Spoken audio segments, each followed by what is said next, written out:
Good morning to everyone. आज जो हम पढ़ने वाले हैं वो टॉपिक है method of studying plant disease. ठीक है, पौधों में होने वाले रोगों के अध्ययन की विधियाँ। ठीक है, तो इसके बारे में हम लाइन टू लाइन जानेंगे। तो जैसे कि हम जानते हैं कि प्लांट में बहुत सारे डिसीज़ उत्पन्न होते हैं। ठीक है, हम मनुष्यों की तरह उसमें भी डिसीज़ लगते हैं। तो जिस प्रकार से हमें रोगों को जानने के लिए हमें हॉस्पिटल जाना पड़ता है, उस प्रकार से भी पौधों में कौन से डिसीज़ लगे हैं इसके बारे में जानने के लिए विभिन्न विधियों का प्रयोग किया जाता है। ठीक है, लेबोरेटरी वर्क भी किए जाते हैं उसमें कुछ। ठीक है, कुछ विधियों को डायरेक्ट ऑब्जर्व किया जाता है, आँखों से देख के ही पहचाना जाता है। तो उन सब के बारे में आज जानेंगे। तो अभी हम लाइन टू लाइन देखते हैं कि ये जो रोग हैं वो किस प्रकार से इनको हम जान सकते हैं। तो यहाँ पे है जो रोगग्रस्त पौधे होते हैं उनके अध्ययन की जो विधियाँ होती है वो प्रकृति के अनुसार भिन्न भिन्न होती है। ठीक है, इनको जो जानने की विधि है वो भिन्न भिन्न होती है प्रकृति के अनुसार। ठीक है, और ये जो रोग उत्पन्न होते हैं ये कुछ तो हमें जनरली देख के ही पहचान में आ जाते हैं कि हाँ चलो ये बैक्टीरिया से पीड़ित है या फिर फंगल से पीड़ित है। लेकिन कुछ रोग जो ऐसे होते हैं जैसे कि विल्ट डिसीज़ जब पौधों में दिखाई देते हैं तो ये जो विल्ट है ये फिर फंगल की वजह से भी हो सकते हैं, बैक्टीरिया की वजह से भी हो सकते हैं, इंसेक्ट की वजह से भी हो सकते हैं और फैंड्रोगेमिक पैरासाइट प्लांट की वजह से भी हो सकते हैं। ठीक है, तो ये फैंड्रोगेमिक जो पैरासाइट होता है ये क्या होता है इसके बारे में लास्ट वीडियो में आप लोगों को बता दिया गया है कि जो पुष्पीय पादपों के द्वारा जो रोग उत्पन्न होते हैं उन्हें क्या कहा जाता है, फैंड्रोगेमिक पैरासाइट प्लांट कहा जाता है। तो इनके माध्यम से भी पौधों में रोग उत्पन्न होते हैं। ठीक है, तो फंगल तो आप जानते हो कि कवक जो किस प्रकार से डिसीज उत्पन्न करते हैं, बैक्टीरिया, कीट। तो ये सब हैं जो कि प्लांट में रोग उत्पन्न कर सकते हैं, किसमें, विल्ट डिसीज़ में। ठीक है, विल्ट डिसीज़ में क्या होता है, पौधा मुरझाया सा दिखाई देने लगता है। ठीक है, तो ये सब जो पैथोजन है, बैक्टीरिया, फंगल, इंसेक्ट या फिर फैंड्रोगेमिक पैरासाइट, इनके आक्रमण की वजह से पौधों में विल्ट डिसीज़ हो सकती है। तो हम केवल उसके बाहरी लक्षण को देख के ही तो नहीं पहचाना जा सकता है कि हाँ ये जो है ये विल्ट डिसीज़ है। ठीक है, उसको ऑब्जर्व करना पड़ेगा, उसको पहचानने के लिए उनके प्रयोगशाला में उसको अध्ययन करने की आवश्यकता पड़ती है। ठीक है, तो इन्हीं विधियों में से कुछ विधियों के बारे में आज हम यहाँ पे जानेंगे।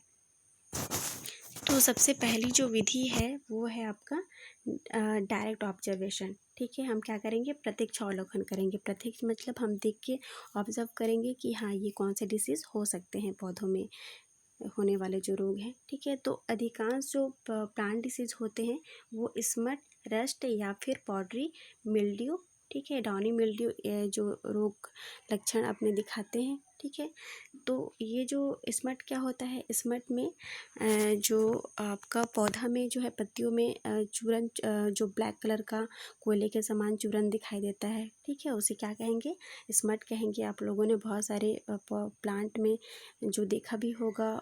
और रस्ट किसे कहेंगे, रस्ट में क्या होता है कि उसकी पत्तियों में उभरी हुई संरचना दिखाई देती है जिसे कहेंगे रस्ट या फिर कीट।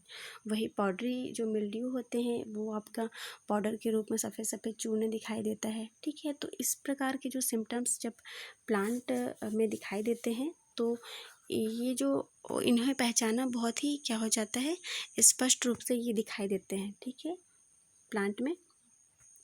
अब हम जानते हैं कि तो इन सब डिसीज़ को क्या होता है, आसानी से हम प्रत्यक्ष अवलोकन करके हम इसे देख सकते हैं। ठीक है, इन्हें देखकर ही हम बता सकते हैं कि ये जो है वो स्मट है, रस्ट है या फिर पॉडरी मिल्ड्यू है, क्योंकि ये प्रत्यक्ष रूप से हमें दिखाई देते हैं काले चूर्ण के रूप में, सफ़ेद चूर्ण के रूप में या फिर पत्तियों पे उभरी संरचना के रूप में दिखाई देंगे। तो हमें देख के समझ में आ जाना चाहिए। ठीक है, और इनको जो है ये हम कैसे अध्ययन कर सकते हैं, इन्हें हम हैंड लेंस जो होता है उनके माध्यम से भी हम देख सकते हैं। और इसके जो रिप्रोडक्टिव ऑर्गन तो दिखाई नहीं देंगे, पर उसके जो है माइसीलियम या वगैरह जो होते हैं उनको आसानी से देखा जा सकता है। ठीक है, कौन सी विधि के द्वारा, डायरेक्ट ऑब्जर्वेशन विधि के द्वारा देखा जा सकता है। ठीक है, ये समझ में आ गया आप लोगों को। डायरेक्ट ऑब्जर्वेशन में क्या करते हैं, कि हम डायरेक्ट देख के ही रोग का पता लगाएंगे, या फिर हैंड लेंस जो लेंस होते हैं उनके माध्यम से हम उनके माइसीलियम वगैरह को देखने की कोशिश करेंगे। ठीक है, तो ये हो गया आपका डायरेक्ट ऑब्जर्वेशन। आगे जो नेक्स्ट आपकी विधि है वो है आपका माइक्रोस्कोपिक एग्जामिनेशन। ठीक है, माइक्रोस्कोपिक एग्जामिनेशन जिसे सूक्ष्मदर्शीय परीक्षण कहा जाता है। यहाँ हम क्या करेंगे, नाम से ही क्लियर है कि यहाँ माइक्रोस्कोप की सहायता से हम इनका अध्ययन करेंगे। ठीक है, तो प्रयोगशाला में जब हम किसी प्लांट जो कि उसमें डिसीज़ लगे हुए हैं उनका अध्ययन करते हैं, तो सबसे पहले क्या करते हैं, उसके स्टेम या फिर उनके लीफ का हम क्या करते हैं, टीएस या फिर एलएस काट करते हैं। ठीक है, काटने के बाद उसको क्या करते हैं, स्टैनिंग करते हैं। ठीक है, स्टैनिंग करने के बाद फिर उसे स्लाइड में रखकर उनका माइक्रोस्कोप में अध्ययन किया जाता है।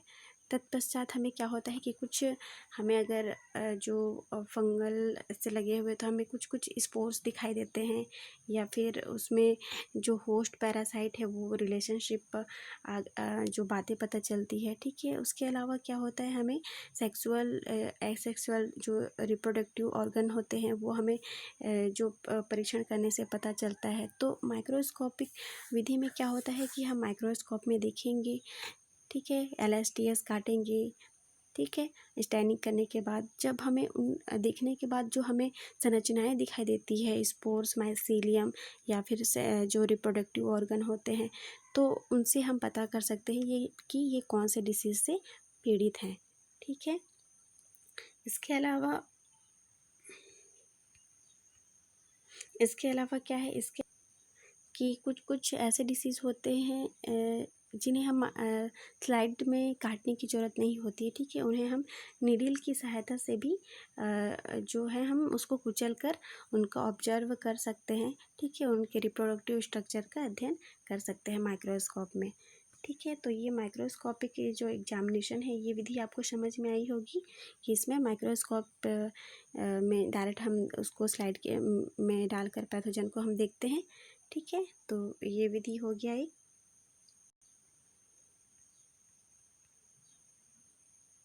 जो हमारा तीसरा विधि है और लास्ट विधि ये है isolation and pure culture method. ठीक है, पृथक्करण और शुद्ध संवर्धन विधियाँ। तो जब क्या करते हैं कि हमें माइक्रोस्कोपिक एग्जामिनेशन और डायरेक्ट ऑब्जर्वेशन विधियों के द्वारा हमें पता नहीं चल पाता है कि रोग में प्लांट में कौन से डिसीज़ लगे हुए हैं, तब क्या करते हैं कि इस विधि का प्रयोग किया जाता है, आइसोलेशन और प्योर कल्चर मेथड का प्रयोग किया जाता है। ठीक है, यहाँ पे आप देख भी सकते हैं कि यदि रोगों के अध्ययन की उपरोक्त दोनों विधियों का जब वास्तविक रूप से प्रकाश डालने पर समर्थ होते हैं, तब इस विधि का प्रयोग किया जाता है। इस विधि में क्या होता है, इस विधि में जो डिसीज़ से पीड़ित जो प्लांट रहता है उसके टिश्यू को अलग करके प्रयोगशाला में उचित मीडियम में क्या किया जाता है, उसका प्योर कल्चर के रूप में प्राप्त किया जाता है। ठीक है, जो डिसीज़ वाले पौधे हैं उसका टिश्यू अलग करके हम क्या करेंगे, प्रयोगशाला में उसका प्योर कल्चर प्राप्त करेंगे। ठीक है, और ये जो कुछ जो पैरासाइट होते हैं, ठीक है, ऑब्लिगेट जो पैरासाइट होते हैं उसमें जो रोग उत्पन्न होते हैं, जैसे कि यहाँ पे आपका रस्ट दिया हुआ है। ठीक है, पाउडरी मिल्ड्यू दी हुई है, तो इनको जो है कृत्रिम रूप से नहीं उगा सकते हैं। ठीक है, ये केवल कहाँ उत्पन्न होते हैं, ये केवल होस्ट प्लांट पर ही उत्पन्न होते हैं। ऐसे डिसीज हैं कुछ जो कि होस्ट प्लांट पर ही उत्पन्न किए जा सकते हैं,